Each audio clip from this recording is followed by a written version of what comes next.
رولز رویس، تسلا، بنز، بی ام دبلیو، لکسوس، کدومو بخرم؟ توی این ویدیو یه راهنمای کلی برای خرید ماشین نو توی امارات بهتون ارائه میدم. چند تا توصیه مهم من براتون دارم که آخر ویدیو میگم حتما ببینید. قدم اول اینه که بودجهتون رو برای خرید ماشین مشخص کنید. بعضیا دنبال خرید ماشین از کمپانی‌های خفنن.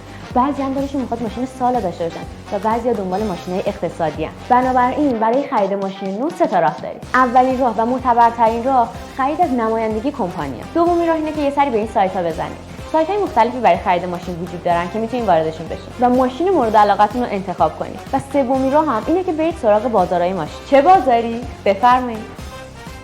توصیه‌های مهمی که بهتون قولش دادم. برای پرداختاتون حتما فاکتور رسمی شرکت دریافت کنید. در مورد بیسیک، مدیوم و فول بودن ماشین حتما از فروشنده یا نمایندگی سوال کنید. قبل از خرید ماشین در مورد ضمانت، نحوه پرداخت و سرویس ماشین صحبت کنید. یادتون باشه از کسایی راهنمایی بگیرید که به فضای بازارهای امارات مسلطن. اگر اقتصادی هستید حتما ماشین رو انتخاب کنید که کم مصرف و خوش فروش باشه. هزینه سرویس ماهیانه ماشین هم در نظر بگیرید. اگر ماشین نو خریدید و متوجه شدید که ایرادی داره، به نمایندگی مراجعه کنید تا درستش کنن. ولی اگه ماشین رو از بازار و بازاریا خریدین، روند عیبیابی و رفع مشکل باید با تحقیق و کارشناسی انجام بشه. وقتی می‌خواید معامله کنین به این نکته توجه کنین که قیمت‌ها قطعی نیستن و میتونید تخفیف‌های خوبی بگیرید. دقیقاً چی بهتون بگم؟